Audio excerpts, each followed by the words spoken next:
ടിപ്സിൻ്റെ പുതിയ എപ്പിസോഡിലേക്ക് എല്ലാവർക്കും സ്വാഗതം.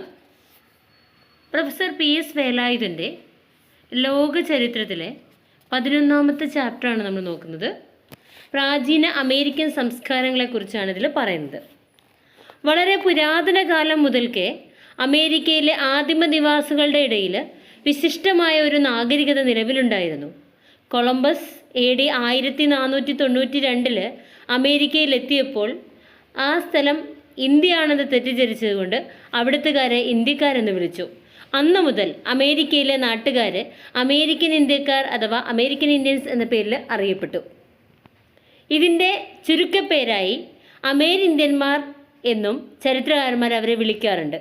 അവരുടെ പൂർവികന്മാർ ഉദ്ദേശം 10,000 കൊല്ലങ്ങൾക്ക് മുമ്പ് ഏഷ്യയിൽ നിന്ന് അലൂഷ്യൻ ദ്വീപുകളും അലാസ്കയും കടന്ന് അമേരിക്കയിൽ കുടിയേറി പാർത്തവരാണെന്ന് വിശ്വസിക്കപ്പെടുന്നു. അമേരിക്കന്മാർ ഏഷ്യയിലെ മംഗോളിയർ, ചൈനക്കാർ, മലയക്കാർ എന്നിവരുടെ വർഗത്തിൽപ്പെട്ടവരാണെന്ന് നരവംശാസ്ത്രജ്ഞന്മാർ അഭിപ്രായപ്പെടുന്നു. അമേരിക്കൻ ഇന്ത്യക്കാരുടെ ആദിമ നാഗരികത ശിലായുഗ നാഗരികതയാണെന്ന് കരുതപ്പെടുന്നുണ്ട്. കരിങ്കൽ കഷ്ണങ്ങൾ കൂട്ടിയുരുമ്മി തീയുണ്ടാക്കാനും കുട്ട നെയ്യാനും ഈ ഘട്ടത്തിൽ അവർക്ക് അറിവുണ്ടായിരുന്നു. എന്നാൽ കൃഷി, പാത്രനിർമ്മാണം, അക്ഷരവിദ്യ എന്നിവയെല്ലാം അവർക്ക് അജ്ഞാതമായിരുന്നു.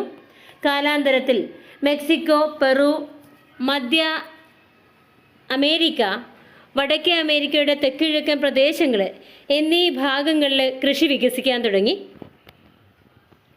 പൗരാണിക അമേരിക്കയിലെ പരിഷ്കാരത്തിൻ്റെ സൂര്യോദയം ഇതാണെന്ന് കരുതപ്പെടുന്നു. കൃഷിക്ക് അത്യന്താപേക്ഷിതമായ ജലസേചനം പരസ്പര സഹകരണം കൊണ്ടല്ലാതെ പ്രായോഗികമാകില്ല. അതിനാൽ കൃഷിപ്പണിക്കാർ ഒന്നിച്ചുകൂടാനും ഒരുമിച്ച് ജീവിക്കാനും നിർബന്ധമായി തീർന്നു. അങ്ങനെ അവരുടെ പാർപ്പിടങ്ങൾ ആദ്യം ഗ്രാമങ്ങളും പിന്നീട് പട്ടണങ്ങളുമായി വളർന്നു വന്നു. കൃഷിയോടൊപ്പം നെയ്ത്തും മൺപാത്ര നിർമ്മാണവും അഭിവൃദ്ധിപ്പെട്ടു. വഴിയെ ലോഹങ്ങളും കണ്ടുപിടിക്കപ്പെടാനിടയായി. ആദ്യം ചെമ്പും പിന്നീട് സ്വർണവും വെള്ളിയും തകരവുമാണ് അവരുപയോഗിച്ചിരുന്നത്. ആദ്യദശയിൽ ലോഹങ്ങൾ ഉപയോഗിച്ചിരുന്നത് ആഭരണങ്ങൾ ഉണ്ടാക്കാൻ മാത്രമായിരുന്നു. മെക്സിക്കോ, പെറു, മധ്യ അമേരിക്ക എന്നീ പ്രദേശങ്ങളിൽ ഉജ്ജ്വലമായ ഒരു നാഗരികതയുടെ പ്രാരംഭം കുറിക്കുന്ന ഘട്ടമായിരുന്നു ഇത്. ഇങ്ങനെ വളർന്നു വന്ന നാഗരികതകളിൽ ആദ്യത്തേതാണ് മായൻ നാഗരികത. ഇനി മായൻ നാഗരികതയെക്കുറിച്ച് നോക്കാം. BC 1000 ആണ്ട് മുതൽ ശക്തി പ്രാപിച്ചു വന്ന ഒരു ജനവർഗമാണ് മായന്മാർ. AD 5000 ആണ്ടിൽ അവർ സാംസ്കാരികമായും സാമ്പത്തികമായും അഭിവൃദ്ധിയുടെ ഉച്ചകോടിയിലെത്തിയതായി കരുതപ്പെടുന്നു. മധ്യ അമേരിക്കയിലെ സമതല പ്രദേശങ്ങളിൽ കാട് വെട്ടിത്തെളിച്ച് ചോളം കൃഷി ചെയ്ത് സമ്പന്നരായ ഇവർ ഐശ്വര്യസമ്പൂർണമായ പല നഗരങ്ങളും പടുത്തുയർത്തി.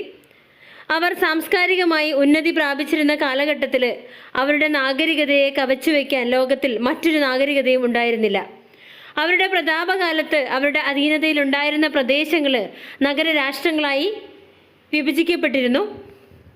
മതപരവും രാഷ്ട്രീയവുമായ അധികാരമുള്ള ഭരണാധികാരികളായിരുന്നു പ്രസ്തുത നഗരരാഷ്ട്രങ്ങൾ ഭരിച്ചിരുന്നത്. മായന്മാർ ബഹുദൈവ ആരാധകരായിരുന്നു. അവരുടെ പുരോഹിതന്മാർക്ക് വലിയ സ്വാധീന ശക്തി ഉണ്ടായിരുന്നു. ശില്പകലയിൽ മായന്മാർ അതിവിദഗ്ധന്മാരായിരുന്നു. പൗരാണിക ഈജിപ്തിലെയും മെസൊപ്പൊട്ടേമിയയിലെയും കലാചാതുര്യത്തോട് കിടപിടിക്കുന്ന കലാവൈദഗ്ധ്യത്തിൻ്റെ പ്രത്യക്ഷ രൂപങ്ങളായിരുന്നു പിരമിഡിൻ്റെ ആകൃതിയിൽ അവർ കരിങ്കല്ലുകൊണ്ട് നിർമ്മിച്ച ഗംഭീരങ്ങളായ കൊട്ടാരങ്ങളും ദേവാലയങ്ങളും. മൺപാത്ര നിർമ്മാണത്തിലും മായന്മാർക്ക് അസാധാരണമായ പാഠവുമുണ്ടായിരുന്നു. ജെയ്ഡ്, സ്വർണം, വെള്ളി എന്നിവ കൊണ്ടുണ്ടാക്കിയ ആഭരണങ്ങൾ അവരുടെ അത്ഭുതകരമായിട്ടുള്ള കലാവിരുതിൻ്റെ സാക്ഷ്യപത്രങ്ങളാണ്. പുരോഹിതന്മാരുടെയും രാജാക്കന്മാരുടെയും യോദ്ധാക്കളുടെയും പ്രതിരൂപങ്ങളായിട്ടുള്ള പ്രതിമകൾ നിർമ്മിക്കുന്നതിൽ മായന്മാർ അദ്വിതീയന്മാരായിരുന്നു. ചിത്രലിപികളടങ്ങിയ ഒരു പ്രത്യേകതരം അക്ഷരമാല അവരുടെ ഇടയിൽ നിലവിലുണ്ടായിരുന്നു. അവർ മരത്തൊലിയും മാന്തോലും ഒരു പ്രത്യേകതരം ചെടിയിൽ നിന്നുണ്ടാക്കിയ കടലാസുമാണ് അവരുപയോഗിച്ചിരുന്നത്. അവർക്ക് ഗണിതത്തിലും ജ്യോതിശാസ്ത്രത്തിലും അപാരമായ ജ്ഞാനമുണ്ടായിരുന്നു. 20 ദിവസം വീതമുള്ള 18 മാസങ്ങളും അതോടുകൂടി 3 ദിവസങ്ങളും അങ്ങനെ 363 ദിവസങ്ങളടങ്ങിയ ഒരു പഞ്ചാംഗം അവർ നിർമ്മിച്ചിട്ടുണ്ടായിരുന്നു. ക്രിസ്താബ്ദം 600-ാം ആണ്ടിന് ശേഷം അവരുടെ പഴയ പാർപ്പിട നഗരങ്ങൾ ഉപേക്ഷിച്ച് യൂക്കേറ്റർ പീഠഭൂമിയുടെ വടക്കൻ പ്രദേശങ്ങളിലേക്ക് അവർ താമസം മാറ്റി. യൂക്കേറ്റിനിൽ AD 1000 മുതൽ 1442 വരെ മായൻ നാഗരികതയുടെ നവോത്ഥാന കാലമായിരുന്നു. മയപ്പൻ, ഊസ്മാൽ, ചിച്ചൻ ഇറ്റ്സ എന്നീ നഗരങ്ങൾ കൂടിച്ചേർന്ന് പ്രബലമായ ഒരു കോൺഫെഡറേഷൻ നിലവിൽ വന്ന കാലമായിരുന്നു ഇത്. എന്നാൽ ഈ കാലഘട്ടത്തിൽ ഈ രാജ്യമണ്ഡലം ശിഥിലമാവുകയും അതിലെ അംഗരാഷ്ട്രങ്ങൾ തമ്മിലുണ്ടായ ആഭ്യന്തര കലഹം നിമിത്തം മായൻ രാഷ്ട്രീയ ശക്തിയും നാഗരികതയും ക്ഷയിച്ചു പോവുകയും ചെയ്തു. 15-ാം നൂറ്റാണ്ടിൽ വിദേശീയരായ സ്പാനിഷുകാരുടെ ആക്രമണത്തിന് വിധേയമായപ്പോൾ മായന്മാർ സാംസ്കാരികമായി അധപതിച്ചു കഴിഞ്ഞിട്ടുണ്ടായിരുന്നു. ഇനി ടോൾടെക് വർഗ്ഗക്കാരെ കുറിച്ചാണ് നമുക്ക് പറയാനുള്ളത്. മായന്മാരെ പോലെ തന്നെ അമേരിന്ത്യൻ വർഗത്തിൽപ്പെട്ട മറ്റൊരു ജനതയായിരുന്നു ടോൾടെക് വർഗ്ഗക്കാർ. അവർ മെക്സിക്കൻ പീഠഭൂമിയുടെ തെക്കുഭാഗത്താണ് സ്ഥിരവാസം ഉറപ്പിച്ചത്. സാംസ്കാരിക പുരോഗതിയിൽ മായന്മാരായിരുന്നു അത്രേ അവരുടെ ഗുരുക്കന്മാർ. അവർ മായന്മാരെ പോലെ കൂറ്റൻ കൊട്ടാരങ്ങളും പിരമിഡുകളും നിർമ്മിച്ചു. അവർ ചോലുവ എന്ന സ്ഥലത്ത് നിർമ്മിച്ച പിരമിഡിന് ഈജിപ്തിലെ ഏറ്റവും വലിയ പിരമിഡിൻ്റെ പകുതി ഉയരമേ ഉണ്ടായിരുന്നുള്ളൂവെങ്കിലും ആകൃതിയിൽ അത് ഈജിപ്തിലെ പിരമിഡുകളേക്കാൾ വലുപ്പം കൂടിയതായിരുന്നു. മറ്റുള്ള മെക്സിക്കൻ ജനതയെപ്പോലെ തന്നെ ടോൾടെക് ജനതയും ദൈവപ്രീതിക്ക് വേണ്ടി നരബലി നടത്തിയിരുന്നു. യുദ്ധത്തിൽ തോറ്റവരെ തടവുകാരാക്കി നരബലിക്ക് ഉപയോഗിക്കുമായിരുന്നതുകൊണ്ട് ടോൾടെക്കുകൾ പൊതുവെ സമരപ്രിയരായിരുന്നു. ഇനി നമുക്ക് അസ്ടെക് വർഗ്ഗക്കാരെ കുറിച്ചാണ് പറയാനുള്ളത്. വടക്ക് നിന്ന് മെക്സിക്കോ പീഠഭൂമിയിലെത്തി സ്ഥിരവാസം ഉറപ്പിച്ച മറ്റൊരു അമേരിന്ത്യൻ ജനതയാണ് അസ്ടെക് വർഗ്ഗക്കാർ. അവർ ടോൾടെക് വർഗ്ഗത്തെ കീഴടക്കി. എങ്കിലും ടോൾടെക് സംസ്കാരം അവരെ കീഴടക്കി. അവർ ദ്വീപുകളുടെ ഒരു ഗ്രാമം പടുത്തുയർത്തിയവരാണ്.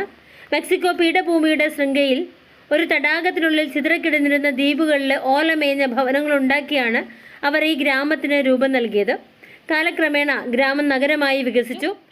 സമുദ്രനിരപ്പിൽ നിന്ന് 7000 അടി ഉയരത്തിൽ സ്ഥിതി ചെയ്തിരുന്ന ഈ നഗരം ആസ്ഥാനമാക്കി ആസ്റ്റക്കുകൾ ചുറ്റുപാടുമുള്ള ദേശങ്ങളിൽ ആധിപത്യം സ്ഥാപിച്ചു. AD 15-ാം നൂറ്റാണ്ട് ആയപ്പോഴേക്കും മെക്സിക്കോ രാജ്യത്തിൻ്റെ മധ്യഭാഗം മുഴുവൻ അവരുടെ അധീനതയിലായി മാറി. മായൻ നാഗരികതയുടെയും ടോൾടെക് നാഗരികതയുടെയും അടിത്തറയിൽ ആസ്റ്റക്കുകൾ ഉന്നതമായ ഒരു നാഗരികത പടുത്തുയർത്തി. അവർക്ക് അക്ഷരജ്ഞാനം ഉണ്ടായിരുന്നു എന്ന് മാത്രമല്ല, അവരുടേതായ ഒരു പഞ്ചാംഗവും ഉണ്ടായിരുന്നു. കൃഷിയും കച്ചവടവും കൈത്തൊഴിലും അവരുടെ ഇടയിൽ വളരെ അഭിവൃദ്ധി പ്രാപിച്ചിരുന്നു. എഞ്ചിനീയറിംഗ്, ശില്പവിദ്യ, ഗണിതശാസ്ത്രം എന്നിവയിൽ അവർ വലിയ പുരോഗതി നേടി. കോൺക്രീറ്റും കരിങ്കല്ലും കൊണ്ട് അവർ പല രമ്യഹർമ്മ്യങ്ങളും നിർമ്മിച്ചു. സ്വർണം, ചെമ്പ്, തകരം എന്നീ ലോഹങ്ങൾ കൊണ്ടുള്ള നാണയങ്ങൾ അവർ ഉപയോഗിച്ചിരുന്നു. അവരുടെ മതം പ്രാകൃത രൂപത്തിലുള്ളതായിരുന്നു. അവർ അനേകം ദൈവങ്ങളെ ആരാധിച്ചിരുന്നു. സർപ്പാരാധന സർവപ്രധാനമായിരുന്നു. ടോൾടെക്കുകൾക്കെന്ന പോലെ ആസ്റ്റക്കുകൾക്കും നരബലി മതത്തിൻ്റെ അവിഭാജ്യ ഘടകമായിരുന്നു. അവർ നരഭോജികളുമായിരുന്നു. വൃഷ്ടി ദേവതകളെ പ്രീതിപ്പെടുത്താൻ വേണ്ടി കൊച്ചുകുട്ടികളെ ബലിയർപ്പിക്കുന്ന പൈശാചിക ആചാരങ്ങളും അവർ അനുഷ്ഠിച്ചു പോന്നിട്ടുണ്ടായിരുന്നു. വൻതോതിലുള്ള നരബലി അവർ ഒരു മഹോത്സവം പോലെ കൊണ്ടാടിയിരുന്നു അത്രേ. 15-ാം നൂറ്റാണ്ടിൽ തെക്കേ അമേരിക്ക ആക്രമിച്ച സ്പാനിഷ് വെള്ളക്കാർ ആസ്റ്റക്കുകളെ കീഴടക്കി. ഇനി നമുക്ക് പറയാനുള്ളത് ഇങ്ക വർഗ്ഗക്കാരെ കുറിച്ചാണ്. അമേരിന്ത്യൻ ജനവർഗ ഏറ്റവും പരിഷ്കൃത വിഭാഗം തെക്കേ അമേരിക്കയിൽ പെറു എന്ന പ്രദേശത്ത് ഒരു സാമ്രാജ്യം സ്ഥാപിച്ച ഇങ്ക ജനതയാണ്. ക്രിസ്താബ്ദം 16-ാം ശതകത്തിൽ പെറു ആക്രമിച്ചു കീഴടക്കിയ സ്പാനിഷ് ആക്രമണകാരികൾ അവിടെ കണ്ടത് അനേക ശതാബ്ദങ്ങളായി നിലനിന്നു പോന്ന ഒരു പരിഷ്കൃത സാമ്രാജ്യത്തെയാണ്. അതാണ് ഇങ്ക സാമ്രാജ്യം. രാജ്യം ഭരിക്കുന്ന ചക്രവർത്തി എന്നാണ് ഇങ്ക എന്ന വാക്കിൻ്റെ അർത്ഥം. അതിൽ നിന്നാണ് ഇങ്കയാൽ ഭരിക്കപ്പെടുന്ന ജനങ്ങൾക്ക് ഇങ്കകൾ എന്ന പേരുണ്ടായത്. സൈനിക ശക്തിയിൽ അധിഷ്ഠിതമായ ഒരു സാമ്രാജ്യമായിരുന്നു ഇങ്ക സാമ്രാജ്യം. സേനാനായകൻ പട്ടാളത്തെ എന്ന പോലെയാണ് ഇങ്ക ചക്രവർത്തിമാർ ജനങ്ങളെ നിയന്ത്രിച്ചിരുന്നത്. കാര്യക്ഷമതയും തൻ്റെടവുമുള്ള ഉദ്യോഗസ്ഥന്മാരുടെയും പട്ടാള മേധാവികളുടെയും സഹായത്തോടു കൂടിയുള്ള ചക്രവർത്തി ഭരണമായിരുന്നു അത്. ഇങ്ക സാമ്രാജ്യത്തിൻ്റെ സുവർണകാലത്ത് വടക്ക് ഇക്വഡോറും തെക്ക് ചിലി രാജ്യത്തിൻ്റെ പല ഭാഗങ്ങളും സാമ്രാജ്യ അതിർത്തിയിൽ ഉൾപ്പെട്ടിരുന്നു. കാട്, മല, മണലാരണ്യം, ഫലഭൂഷ്ടമായ സമതലങ്ങൾ എന്നിവയെ പരിരംഭണം ചെയ്തുകൊണ്ട് അനേകായിരം നാഴിക നീണ്ടുകിടന്നിരുന്ന ഉറപ്പേറിയ പൊതുനിരത്തുകൾ ഇങ്ക ഭരണാധികാരികൾ കരിങ്കൽ കഷ്ണങ്ങൾ വിരിച്ചുണ്ടാക്കിയവയായിരുന്നു. ഇങ്ക സാമ്രാജ്യത്തിൻ്റെ തലസ്ഥാനം കുസ്കോ എന്നു പേരായ ഒരു നഗരമായിരുന്നു. കൂറ്റൻ കരിങ്കല്ലുകൾ കൊണ്ടുണ്ടാക്കിയ ദേവാലയങ്ങളും കൊട്ടാരങ്ങളും സ്വകാര്യ വ്യക്തികളുടെ മനോഹര ഭവനങ്ങളും നഗരത്തിൽ സുലഭമായിരുന്നു.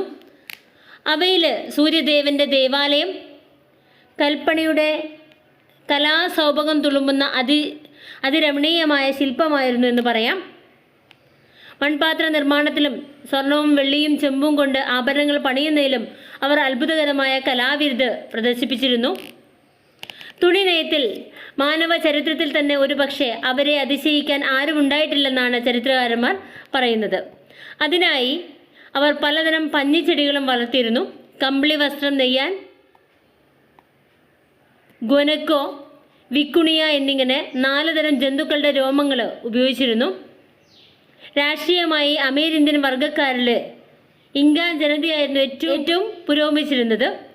സർവ്വാധികാരവും രാജാവിൽ കേന്ദ്രീകരിച്ചിരുന്നു. എന്നാൽ ഭരണാധികാരികൾ ജനക്ഷേമത്തിൽ പിതൃനിർവിശേഷമായ താല്പര്യം പ്രദർശിപ്പിച്ചിരുന്നു. രാജ്യ താല്പര്യത്തിനു വേണ്ടി നിർബന്ധ തൊഴിൽ സേവനവും സൈനിക സേവനവും ചെയ്യാൻ പുരുഷന്മാർ ബാധ്യസ്ഥരായിരുന്നു. പ്രാദേശിക ഭരണവും വളരെ പുരോഗതി പ്രാപിച്ചിരുന്നു. കൃഷിക്കാരന് അവരുടെ കൃഷി ചെയ്യാൻ കഴിവുള്ളിടത്തോളം ഭൂമി സർക്കാരിൽ നിന്ന് നൽകിയിരുന്നു. കൃഷിയുടെ അനുഭവത്തിൽ നിന്ന് 1/3 സർക്കാരിനും 1/3 ദേവാലയങ്ങൾക്കും ബാക്കി 1/3 കൃഷിക്കാരനും എന്നായിരുന്നു വ്യവസ്ഥ. ഇങ്ക ജനത പൊതുവെ മായന്മാരെക്കാളും ടോൾട്ടക്കുകളെക്കാളും അസ്റ്റക്കുകളെക്കാളും പരിഷ്കൃതമായിരുന്നു. അവരുടെ ഇടയിൽ നരബലി ഉണ്ടായിരുന്നില്ല. സംഗീതത്തിലും കവിതയിലും അവർ ഉന്നത നിലവാരം പുലർത്തിയിരുന്നു. 16-ാം നൂറ്റാണ്ടിൽ അന്തഛിദ്ര നിമിത്തം ദുർബലമായിരുന്ന ഇങ്ക ജനതയെ സ്പാനിഷ് ആക്രമണകാരികൾ ആക്രമിച്ച് കീഴടക്കി. പൊതുവെ പറഞ്ഞാൽ ആധുനിക ലോകത്തിന് അമേരിക്കൻ ജനതയോട് സാംസ്കാരികമായുള്ള കടപ്പാട് നിസ്സീമമാണ്. അവർ പലയിനം കാട്ടുചെടികളും മെരുക്കിയെടുത്ത് മനുഷ്യന് ഭക്ഷ്യയോഗ്യമാക്കി തീർത്തു. ചോളം മുതലായ ധാന്യങ്ങൾ, ഉരുളക്കിഴങ്ങ്, തക്കാളി, മുത്തങ്ങ, കൈതച്ചക്ക, ഞാവൽപ്പഴം, നിലക്കടല, പേരക്ക മുതലായവ ഇക്കൂട്ടത്തിൽപ്പെടുന്നവയാണ്. പുകയില, കൊയ്ന, കൊക്കൈൻ, കാസ്കാര എന്നിവ അവരുടെ സംഭാവനകളാണ്. ഇത്രയുമാണ് ഈ ഒരു ചാപ്റ്ററിൽ നമുക്ക് പറയാനുള്ളത്. ഇനി യഹൂദരെ കുറിച്ചുള്ള 12th ചാപ്റ്ററുമായിട്ട് നമുക്ക് നെക്സ്റ്റ് വീഡിയോയിൽ കാണാം. Okay, thank you.